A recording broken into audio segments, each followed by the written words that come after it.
Most families would rather have their loved one have a mental health diagnosis than be labeled an addict or an alcoholic. So mental illness, not my fault. Addiction is the only chronic illness that part of the symptoms is going to be the outlandish, dishonest, insane, manipulative behaviors that go with it.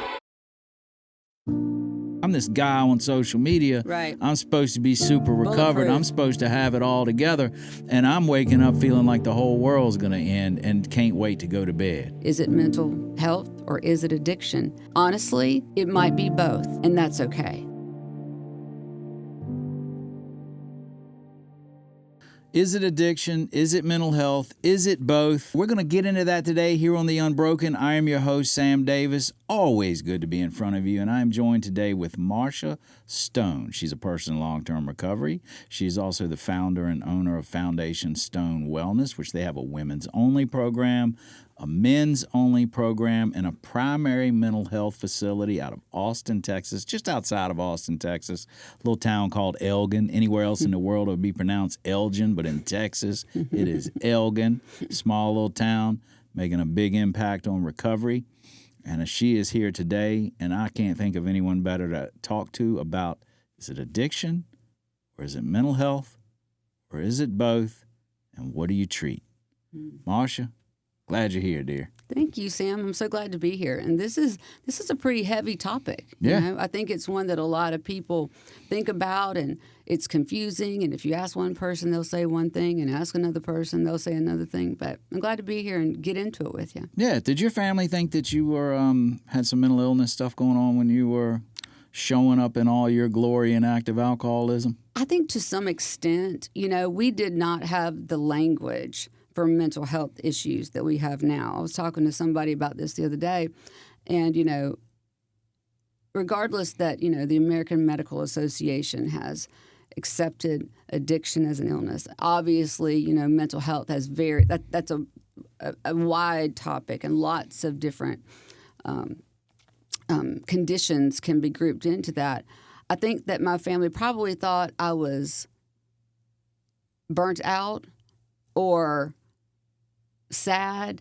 I don't think that I know that they never put the label on it for me, like depression or anxiety or, even more bipolar, any of those kind of topics. But no, I don't. I think that they thought it was situational, and I think that's what a lot of families think too, because they're grouping behaviors into something, a series of incidents that they've seen, and grouping some of those things together, and they just, for whatever reason, I agree with you, most families would rather have their loved one have a mental health diagnosis than be labeled an addict or an alcoholic. Yeah, that kind of speaks to the stigma that addiction still carries, is it not? Which I see it waning, but I mean, there's still that stigma out there. I mean, I get it.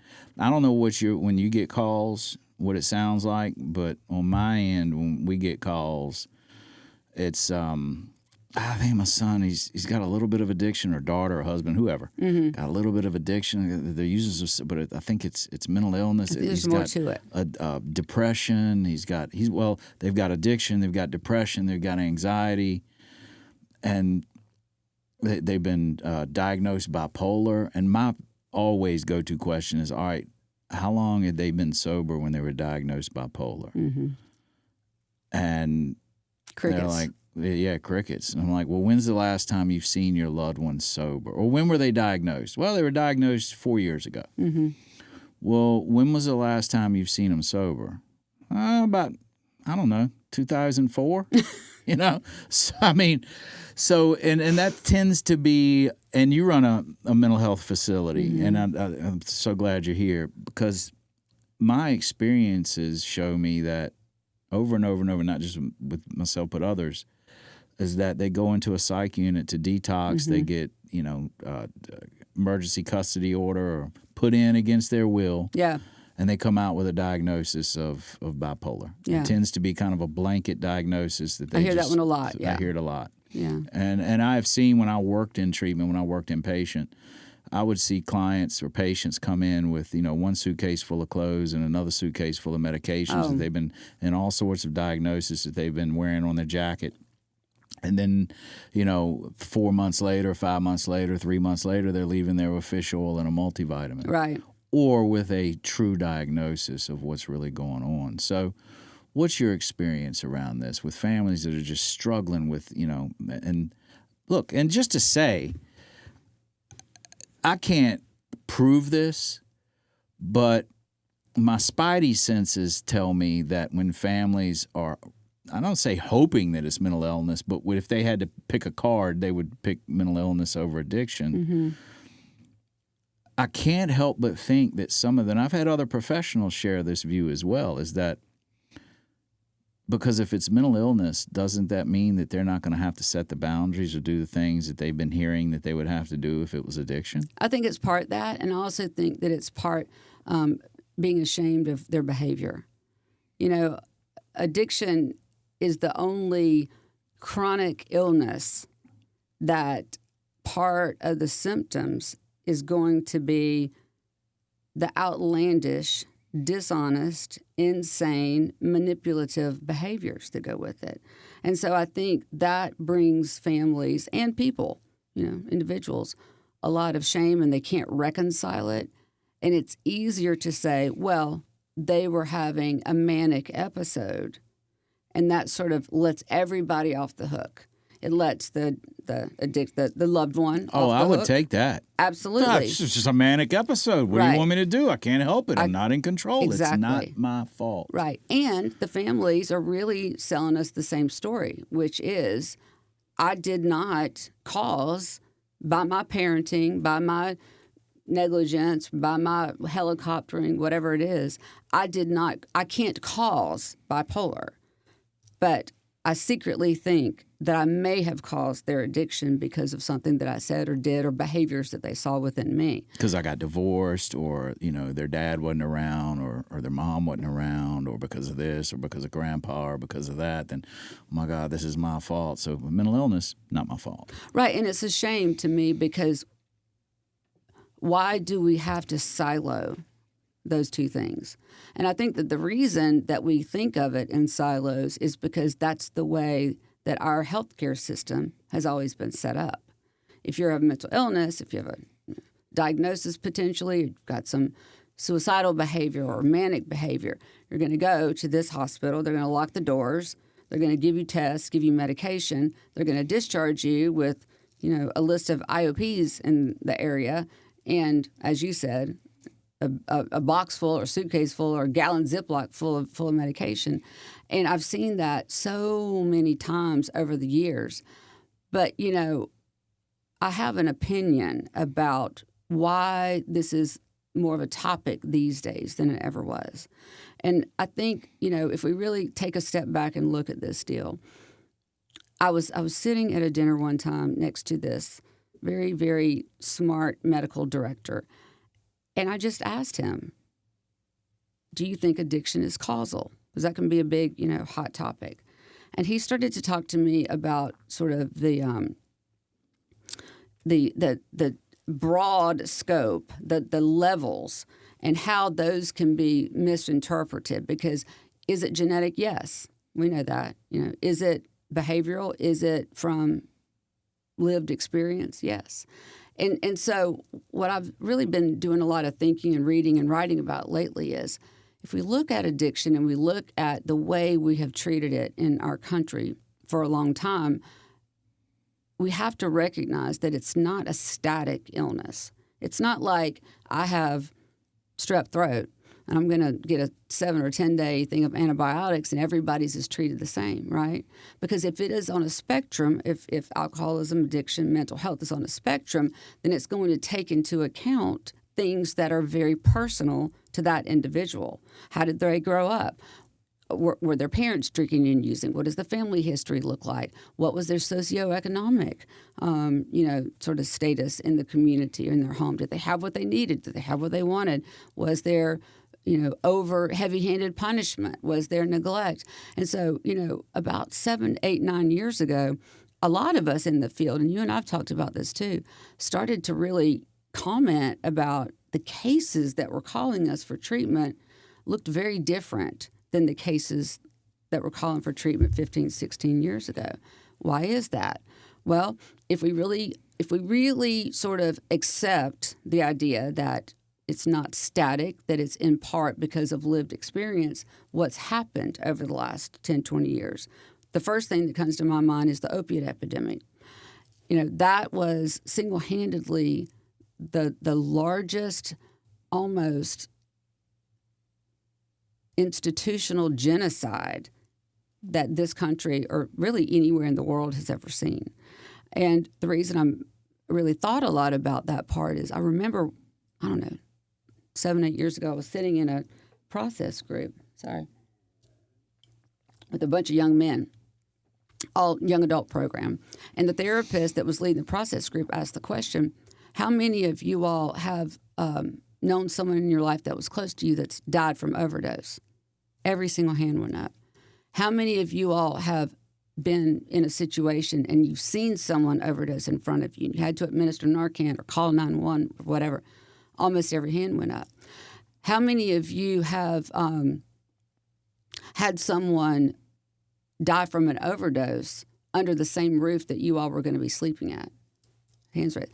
Right? And so when we start to take it from there, let's just start there. And the amount of trauma and the amount of just unbelievable negative experience, that kind of tops the list, right? So we have all that coming down the pike. And then what happened a few years later was we had the entire pandemic. Yes. And so we're all at home. We're all isolated. We're all on the internet. We're, if we ever were sort of tablet kids before, we're for sure tablet kids now. Yeah. So you've got extreme trauma that came through the opiate epidemic and loss. And then right behind that, you've got everybody being basically under lockdown for 2 or 3 years, unsure about their future, scared every day, wearing a mask, people dying all around you, extremely traumatic and isolating.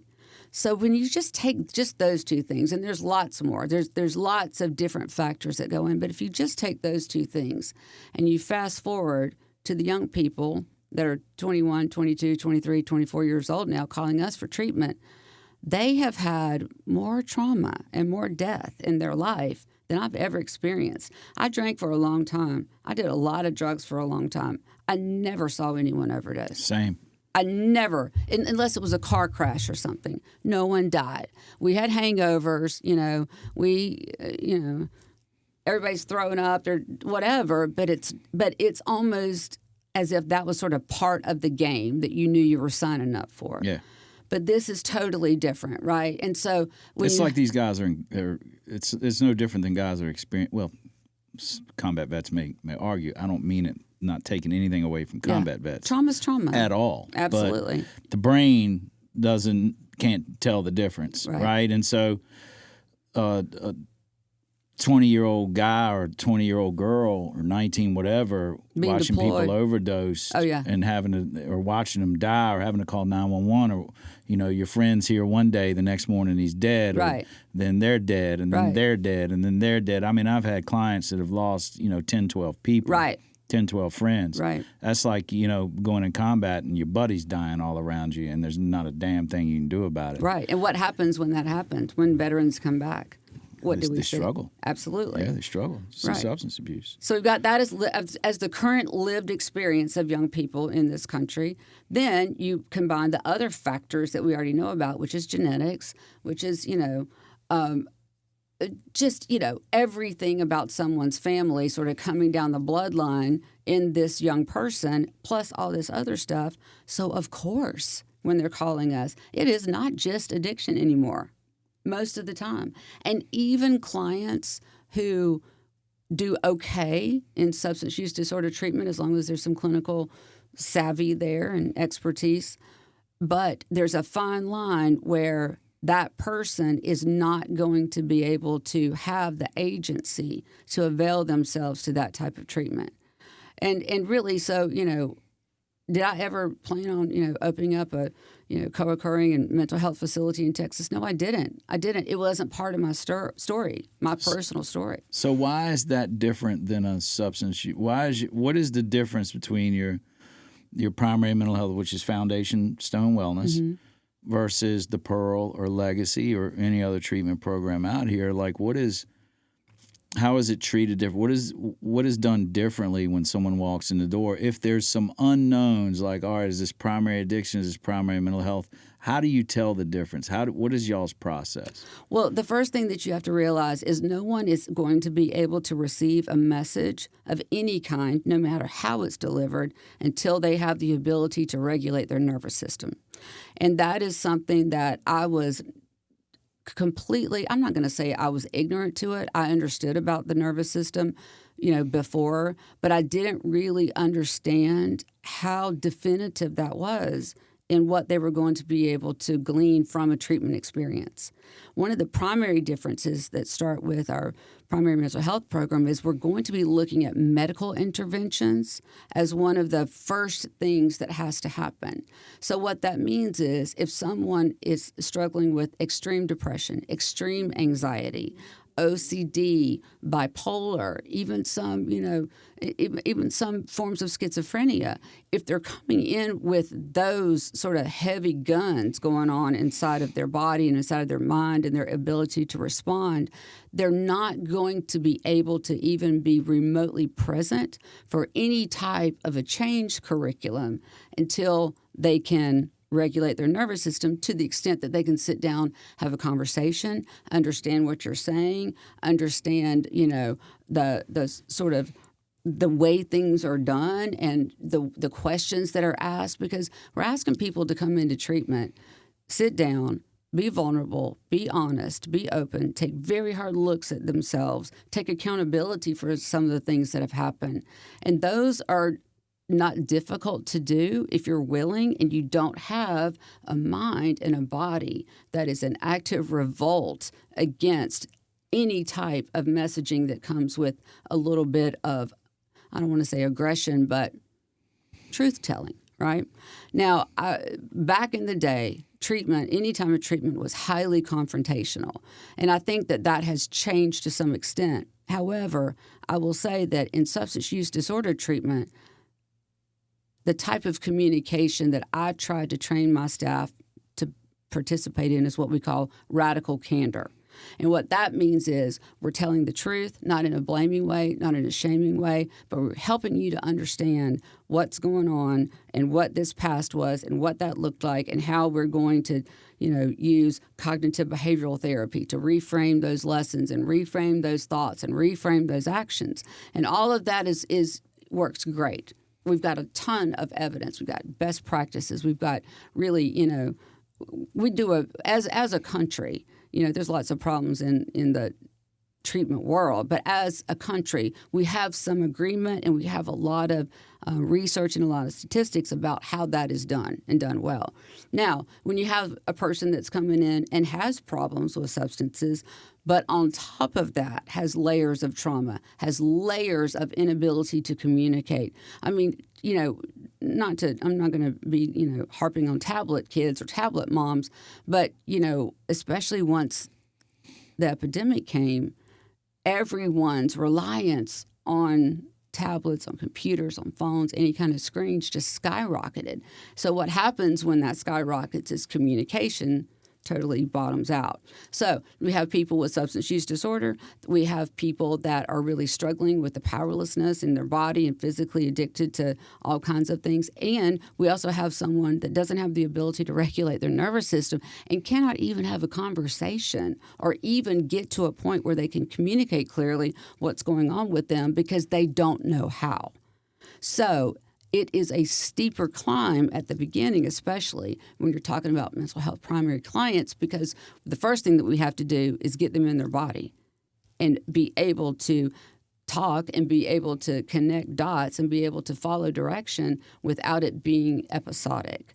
So the reason that I say medical interventions are primary there is because lots of times it's going to take some type of medication to get that first part at least done so that we're not dealing with, you've seen people in manic episodes, you've seen people that are, clinically depressed.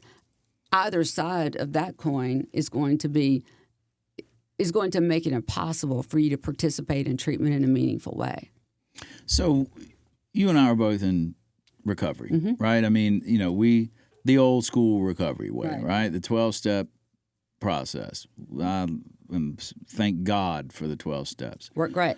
And Works great. In that, as they're describing the malady from that, right? Of we're struggle with personal relationships, we're a prey to misery and depression. Yes. We can't control our emotional natures, right? That's all describing alcoholism and addiction. And one of the families that are calling, like, well, there's addiction and there's depression. There's addiction and there's anxiety. And I get them, man. We're like, well, my anxiety is like it's like the possession that they have. It's like their handbag or something. Yeah. How do you know the difference? Because I'll tell families like, look, hey, they could be clinically depressed. They could have anxiety disorder. They could be bipolar. Like, there's no way to know. But I will tell you that addiction looks like that. Right. Untreated addiction looks like all of that. And it does. And it does. And I think some of the people that have really been harmed by our system is to be given a diagnosis too soon. Because it does look very similar. Very similar. Now, dude, when I don't even mean to interrupt you, but I took that moment of pause. Is that when I went in my last time and I had nothing, no substances, detoxed, I had zero solution, right? They'd removed my only solution that I had. And then my next go-to solution, external, was always a female. Yes. Always. Yes. And they took that. Yeah. Right? And I got caught with the woman behind the bush, and there was no female contact for These 7 things months. happen. Right? I was like stranger danger, man, but I was left with nothing. And I hadn't embraced a solution of recovery. I hadn't made any strides. And if you would have taken me to a psych unit at that point, I would have come out with all sorts of diagnoses. Yeah. I looked bipolar. I looked borderline. I was showing up looking depressed, full of anxiety, full of fear. All that leveled out.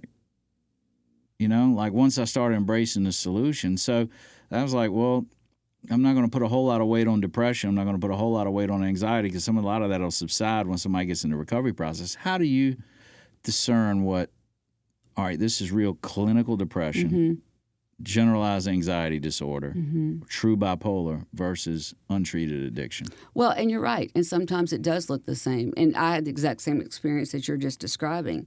But, we've created coined a term internally, the SAT method, which is stabilization, then assessment, then treatment recommendations. And that's the way that it should be if people have the luxury of time and people have the luxury of being in some type of a treatment setting where they're safe and even from themselves and from other people and whatever's going on in their life.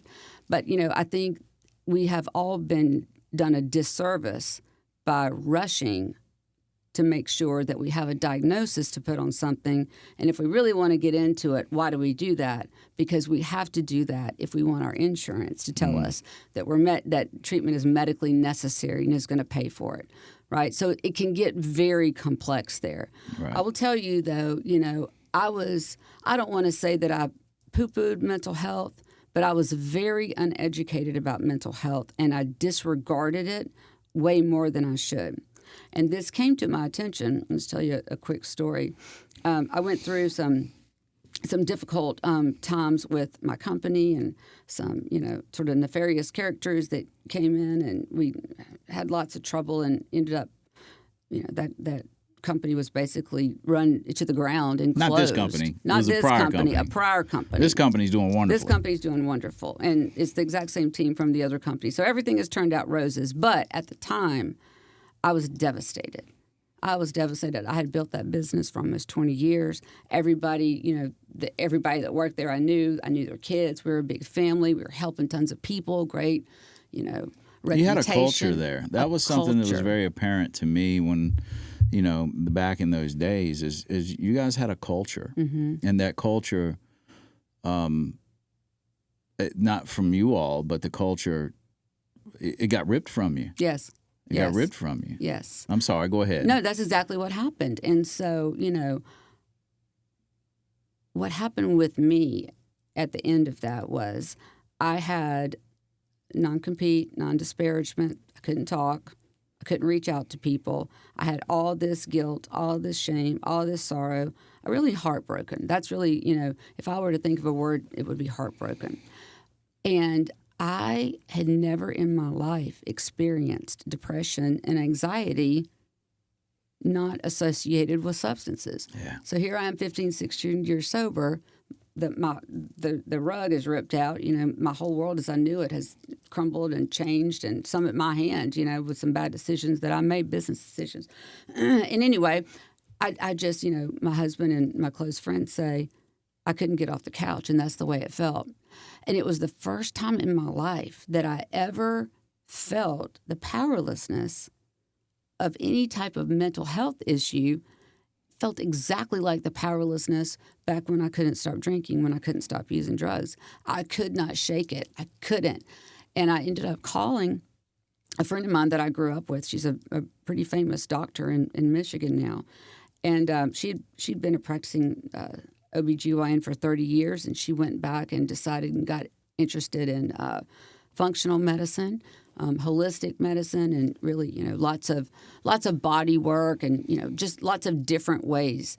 And so I called her up and I told her what was going on with me. And I was like, I don't know if I need some Wellbutrin. I mean, I don't know what's going on with me.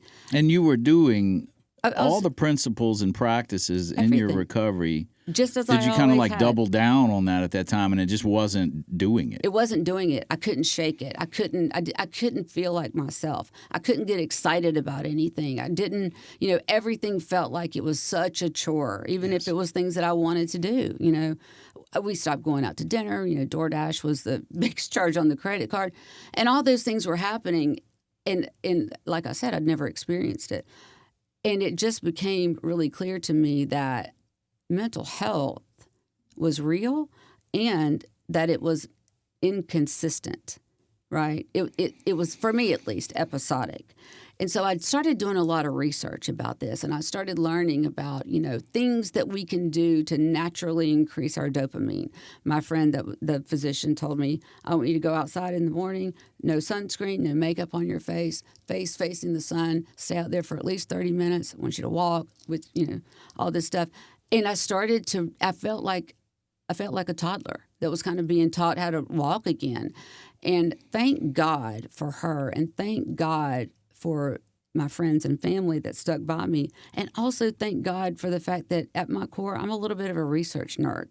And so I was reading and understanding. And what came to me at the end of it, Sam, was it's really a shame that people that have a primary diagnosis of mental health do not have as part of their usual treatment plan what we in the recovery world have, which is meetings, which is community, which is steps to do, things to do, pray in the morning, pray at night, call your sponsor, help someone else. All these things that really keeps our mental health in good stead most of the time in recovery. People that come in because of depression, because of anxiety, they're treated totally different from the very beginning. And what they're really taught is, and what their experience is, your very life and your health and your condition depend on Western medicine, which is paying to talk to a therapist, going to a psychiatrist, having, a bag full of prescriptions, go home, mind your manners, and come back next week when your script runs out, or, you need to talk to the therapist again. Yeah. And it started to really bother me because it felt like, my thought was, why shouldn't someone who has a co-occurring disorder or even primary mental health with no addiction whatsoever be able to have some agency in their own life and understand what their diagnosis is and understand why this medication works and understand why medication stops working? It has to be tweaked and all this, but also how community and talking to someone and helping someone, that helps any condition, right? So the idea came to create a program that was 50% sort of Western medicine, like I said, with the medical intervention being one of the very first ones. Sometimes when you are in that space, or especially if there's bipolar or some of the other types of diagnosis, medication has to happen first and foremost for us to even start with a blank slate. Right. And so that happens. So we have a heavy, medical department, heavy psychiatric department, but we also brought in what I call sort of wisdom of the ages. And we were the first ones in Texas, and we bought a cold plunge. We bought a sauna. We hired someone to do acupuncture. We have recovery-informed yoga, trauma-informed yoga. And we just set things up so that people, when they can come and have the experience that, yes, they do need Western medicine. It does great. We're very, very lucky that we have lots of resources there. But at the same time, when people, meet with their wellness coordinator, and part of their continuing care plan is going to be continuing their yoga. It's going to be continuing to, maybe it's a adult children of alcoholics meeting. Maybe it's an Al-Anon meeting for codependency. Trauma work. Absolutely. Exactly. Join a trauma group. There's tons of things that are available. But we were not set up, at least the sort of institutions around where I live, were not set up that people would just naturally be suggested that this is where you go because you need to do both sides. And so that's really, the way that it started is just as I've described. But I've said this too. I thought I knew a lot about mental health. I thought I knew a lot about co-occurring disorders. And when we started our program, and, me, I'm the type of personality. I'm not going to do it middle of the road. If we're going to say we're going to do this, by gosh, we're going to do it. All master's level therapists, all PhD therapists. And not only do they have that type of certification, but they also buy into the fact that there is a huge holistic opportunity when it comes to looking at mental health differently in our country. And what I'm excited about is, everybody says outcome studies, home cooking and all that. We partnered with Texas State. They have a huge addiction research department. And really, I just kind of rolled up my sleeves and got in there and decided if this can affect me, and I'm pretty high functioning. I have resources, I have insurance, I know tons of doctors, I know tons of treatment programs. If this can affect me and I can't find a resource for what's going on, then I need to build to this need because there's other people that need it. A bunch. And Sam, when I tell you, I had no idea. Almost all the time we're full with a waiting list. And we have 24 beds. Could we have more beds? Yes, but I'm a boutique treatment girl. I do small programs. I don't want people spending their money and falling through the cracks or, not getting what they need. And I've just really learned a lot along the way about how absolutely paramount and important this is right now at this stage of where we are in this country, in this world. We're not done. The mental health tsunami, I believe, is still coming, and my hope and I think my job and my passion right now is really talking about this and making substance use disorder more inclusive of people that actually have profound mental health diagnoses, because that is not going to be something that is an excluder from all of the things that we have learned in the recovery community over all these years that help us to keep ourselves healthy, positive, in tune and accountable. Yeah, because, and I'm glad to hear that, because it's always been Either or. Yeah. Like a primary mental health facility would not adequately treat Correct. A lot of the clients that I have that are primary addiction, right, or alcoholism. I mean, they'll run circles around a primary mental health facility. Run circles around it, come out with more of a victim than when they went in. Yeah. And most treatment programs, like if somebody's primary mental illness or heavy mental illness, that's kind of, not going to get the help they need. So it's always been this either or. Yes, sets them up for failure, because the messaging, even if it's not said out loud, is you're not capable of much. We're going to take it easy on you. We're going to give you a bunch of medicine so that you're not a problem to your family. Yep. You're not getting arrested because you're not capable of much, and that is a lie. Yeah, here's some leather. Go make a belt in the utility room or whatever, in the craft room. Right. That's what you can do. You can make a belt, maybe. Yeah, and it's maddening. And, one of the things I've also learned, too, is I had it in my mind that if people, have profound mental health diagnoses, they need to be handled sort of with kid gloves. And I've learned a lot over the past years about how that is not only not true, but can be more harmful because of what I just said. To coddle. Absolutely. So that leads me into a great question I wanted to ask you. I am not a primary mental health interventionist. If it's mental health primary, I'm not the guy. Yeah. And I hand off. Yeah. How are mental health interventions? I mean, you run a mental health program. You've seen these mental health interventions. Yeah. Like an intervention like I do, but mental health. How are they done differently? Because a lot of families, they're terrified. Right. Well, I mean, he's true bipolar. Like, we can't, these boundaries, and, that's just off limits to them, right? Yeah. How can you speak on that? I can speak on that. And I think one of the most important components, there are people that do mental health interventions very well, and there are people that should never do another mental health intervention. And I've said that to people. But it starts off with education for the family. It's going to take a longer time, usually, unless there's some kind of crisis going on, because the family needs to really understand what's going on, what the plan is, and what the goal is. Because the goal is not warehousing people. That is not the goal. And that is, sad to say, the way that a lot of clinicians and interventionists have kind of approached it.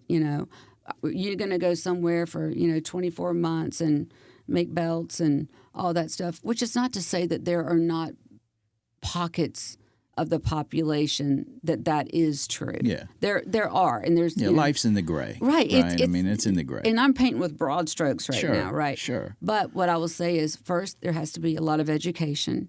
And second, there has to be a lot of honesty.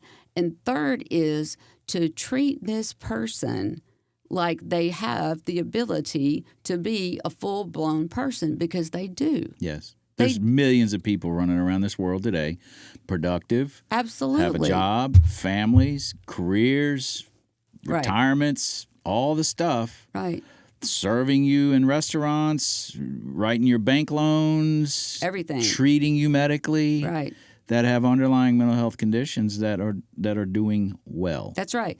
And I firmly believe that part of doing well for the long term is to, like I said, have a real clear understanding of diagnosis, of medication, of tips and tricks, of agency, to be able to go out and feel like you have the information that you need to be able to live a happy and productive life. Will you need to have a psychiatrist that can write prescriptions? Possibly, and that's okay. And a lot of people do.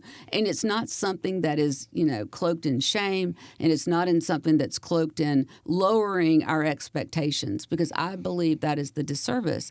And like I said before, when I personally had this up close, personal interaction with depression, it really helped me to understand that it is not unlike anything else that we're treating in the substance use disorder world. It's part and parcel to what's going on. Now, lots of times, primary mental health or primary SUD is probably better defined as co-occurring. And for the reasons that I said before, I don't think anything is going to change about that in the short term. I think it's probably going to continue to get worse. But the only way it continues to not be taken care of well is if we, as professionals in the field, continue to stick our head in the sand and treat things just like they were 10, 20 years ago, because it's just very different now. Yeah. I'm really glad that you shared your experience around recent depression. Mm-hmm. And I'm not a depressive type person. Right. People would never think that. And it's true. Yeah. And it scared me. I've recently, I've been afraid, right? I'm a person in recovery, and I was taught principles and strategies to enhance my recovery and to stay in recovery. And man, life came at me a few years ago. First, my mom was diagnosed with Alzheimer's. Yes. Then I lose my dad. Then a few months later, I lose my uncle. Then a month after that, I lose my aunt. like death all around me, strained relationship with my sister. We were both going through things and loss, and it just began to like. It started with anxiety, where I was in my place of my fortress of solitude, where it's peace and serenity, which is down at my river house. I'd wake up in the morning feeling like the world was going to end, like something. I mean, wake up feeling like someone's going to bust through the door and say, "You're done. It's all over." And I went and got trauma work. I went to Bridge of Recovery last September and spent a week and did some great work, and I got relief. Like there was stuff that needed to be done. But here recently, well, for the last while, like I can't shake this feeling of numbness, of like nothing feels like nothing it's fun, feels or it's fun, yes. or am I really motivated to do it? And I've missed calls, I've not called people back, and I'll tell myself I'm super busy because I am a busy guy. I got a lot of irons in the fire, but I don't want to. I just want to isolate, and it's become to where not now, but where I wanted to I was looking forward to bedtime. Yes. I was looking forward to climbing into bed and watching TV. Didn't want to wake up. Right. And what has helped was, what recovery had taught me and what I'm learning from people that I highly respect. You, Jason. Jason's like, get your feet in the dirt. Get the sun on you. Be out in the elements. Take care of yourself. Exercise. And when I do that, would get up and pray, and I would meditate, and the prayers seemed to just vaporize off the lips. It's like, man, am I failing? That's what I would think, is I'm failing, and I wouldn't want to tell anybody because I'm this guy on social media. Right. I'm supposed to be super recovered. I'm supposed to have it all together, and I'm waking up feeling like the whole world's going to end and can't wait to go to bed. Yeah. And I'm it's affecting relationships with others. And when I got a weighted vest and I would walk and I don't want to die of a heart attack, and I want to keep my youthful figure as long as I can, even though I'm losing that battle. But when I would exercise and get out in the sun, and when I go down to the river and I'd be in my bare feet and not put shoes on all day, not even put a shirt on, and be outside and be in the grass, be in the water, paddleboarding and all that stuff, I felt better. Yeah. And then when I'd couple that with meetings and working with others and being accountable, that helped. But it was still there. I still fight it. Yeah. And I get to thinking, well, this is never going to end. Yeah. Right? I'm not on any medication. I'm resistant to that at this point. I don't know whether it's a season of life or what, but I understand that. And while I was in there, never once did the idea come across my mind that smoking crack is going to fix this. Me neither. Or never once did the idea come along that maybe going to the clinic and getting on methadone was going to fix this, or taking a drink. Right. But that doesn't mean my mental health wasn't in poor shape. Even though you're not reaching for that old solution, and not that any of us is beyond that, believe me. But it still felt like I felt powerless. Yeah. I couldn't, no matter what. I tried to watch the show. I tried to read, but the idea of like putting the clothes on like this and coming in and doing something like this, it would have sent me into a spiral. Yeah. And it would have seemed like nothing was fun. Everything was bad. Everything kind of had a gray haze on it, And I think one of the things that's most powerful about being in recovery... Your mic's too far away.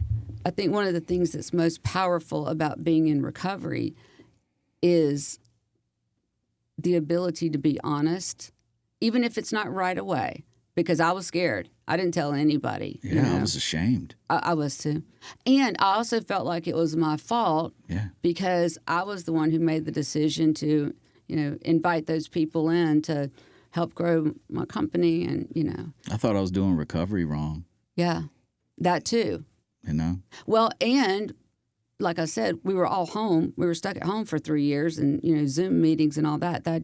I did all that, but it just wasn't the same. And honestly, if we look at it, it's not just one thing or just that thing.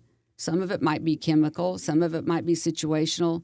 But it's kind of like we talk about when we're trying to get someone to treatment. Right. We don't need to really understand right now how the car got in the ditch. We need to get the car out of the ditch, and we can worry about that later. Yeah. And that was, that was basically what Jason was saying to you and what my friend was saying to me. And, I honestly got excited for the very first time when I had the idea to do mental health treatment differently. And thank God. I mean, like I'm having an experience, and it's like I thought, as I said, I was in shame. I thought I was doing recovery wrong. And you weren't. You were just life. Why am I feeling this way? You know what I'm saying? Why am I feeling this way? And I think that the tools that I do put in place, like man, like I love to fish. I mean, I got a boat. I put a lot of money in fishing. I got a tower. I got to play. I hadn't even gone out, and I'm looking forward to going out. But this summer, like it's just, and then it's the shame of like I was doing recovery wrong, like I'm letting people down, like I'm not doing this right. But again, the obsession had left me, right? It wasn't about that. It was just like my mental health was not in the toilet, but it was headed there. Yeah. But if I were to pick up substances, and then that's going to be my solution. Then we start the rat race all over right. again. And then I crash out and have to go, and well, is it depression or is it mental illness or is it addiction? No, I've got to go get cleaned out of the substances. I've got to get removed and get some clarity and get some stability in order to deal with this. That's right. Exactly. And most times when people go to treatment, they don't stay long enough to really even get to that. Right. And even if they do and they get to that, I was in long-term treatment, you're in long-term treatment. 20 years, 10, 15, 20 years goes by, there's new stuff. Yeah. Right?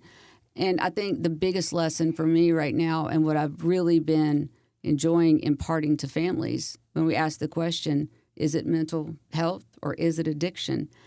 Honestly, it might be both, and that's okay. Because we do not have to separate those two things to the extent that we've always been told that we do. Right. Because thank God, professionals, research scientists, there's so much coming down the pike with looking at each person as a whole person, the whole person, not just your relationship with Jim Beam and cocaine, not just your relationship with not wanting to go fishing or not being able to, prioritize your own physical health because my mind tells me I need to be busier or make more money, whatever it is.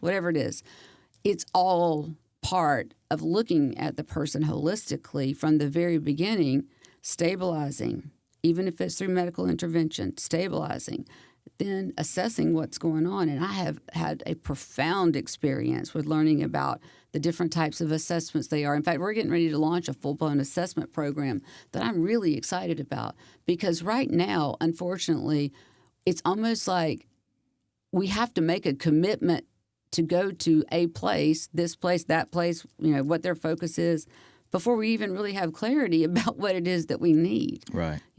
And for some people, like, treatment's expensive, not only financially, but from a time standpoint. Time's our greatest resource. I firmly believe that. Sure.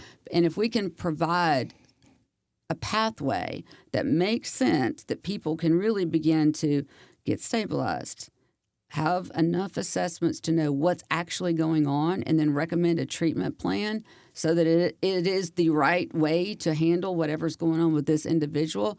I mean, I get more excited about that, thinking about, what we can do with that for the next 10 years, helping people really understand themselves and not being afraid to even talk about it. Like what you said, you were ashamed. Yeah. I was ashamed. I felt like it was my fault. All of us kind of have to go through that. And if we can get to a point now where we can talk about that, just as we talked about our, going to treatment when the addiction monkey was on our back. And if we can talk about sort of this second phase of development, then it's a win. Yeah, absolutely. How long does it take to get a true diagnosis on someone from what you see? Is it all depend or? It kind of depends on the complexities, right? Because some people have their older, more traumatic experiences, more experience with substance use disorder. But I would say I like to say at least 7 days. I prefer 14 to get a true diagnosis. To get a real thorough psychological assessment, and those have to be done by licensed doctors of psychology, not just. I can't do them as an LC. I can't do them. Now, my history shows me that a psychiatrist likes to paint the hood of a car with a blown engine, right? I've been to psychiatrists before where they just.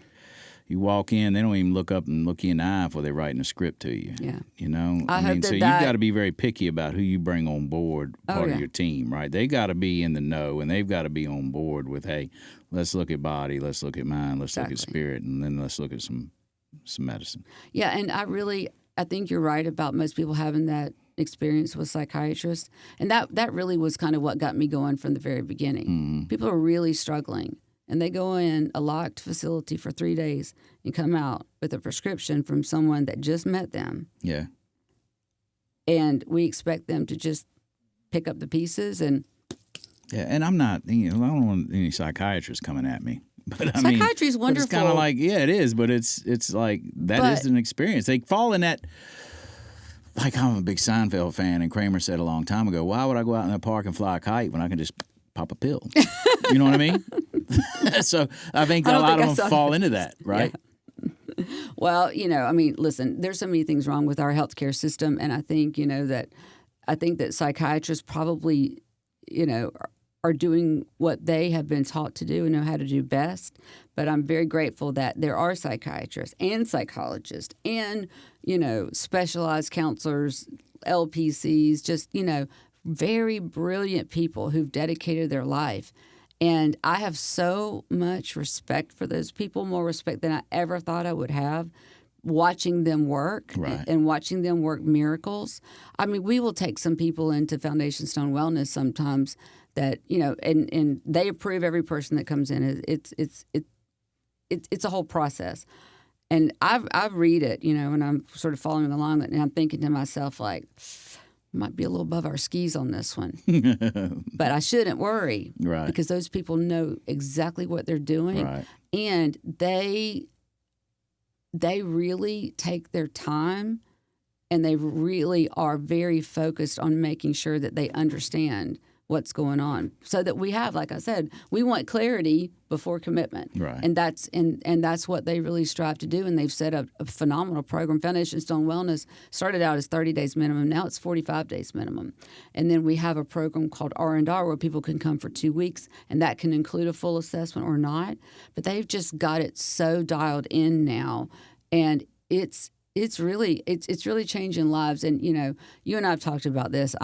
My pride and ego can get in the way, and I don't want this is our thing, and we thought of this, and we're perfecting it, and we're doing it. But I will say, for this conversation, the more people that can have an overhaul and to look at people holistically and as a whole person, and not as sort of a assembly line or a cookie cutter. Here's this. Like, come on. We needed you yesterday. Amen. And look, and in closing, because we're out of time here, we could talk boundaries. We could keep going here. Boundaries. Boundaries are very important. Boundaries are important from the families, whether it's mental illness Amen. Or whether it's addiction. We'll talk about that next time, because that's everybody. harder. It's harder for families where it's just mental illness, and we can talk about that more next time. But I'm so excited. And if, going through all that hell that I went through with my business and all that, because the business is back together. It's better than ever. Everything's fine. And on top of that, I had the experience with not able to get off my couch, and it's launched a whole new way to look at treating mental illness and co-occurring disorders. Like, okay, God, I see you. Thank you. God loves to make chicken salad out of chicken shit, don't he? Because he's the only one that can do that, because I can't. I can't make chicken salad out of chicken shit, but he sure can. And look, here we are. Yeah. Marsha, thank you so much for being in here again. You going to come back, right? Absolutely. I'll be back in October. All right. We'll get you back here in October. Thank you. That's it for us, you guys. I hope you enjoyed this episode. Addiction, mental illness, chicken, egg, what is it? Don't forget to hit that like and subscribe button. It's all of the above. It is all of the above. And we're going to see you next time. For information on Foundation Stone Wellness, their link is going to be in the description of this video. And if you would like to join some of our family support groups, that Marsha is on every Thursday night, and I am as well. It's packed full of information, some clarity, and some support. We have over 100 families that are signing on every night, and it's just a good thing when you're just worn out and don't know what to do. You got an addicted loved one in your life, and it's just wreaking havoc. Intervention on call. Go to our family support meetings. You register and get the link, and we'll see you on Zoom. Totally free, no catch. And submit your own questions. Yeah, submit your own questions and even have you talk, you know. So it's just a good thing. And we'd love to see you. We're here to help, there. Literally. Absolutely. That's what we do. We help. But until then, we're going to see you next time. We're out.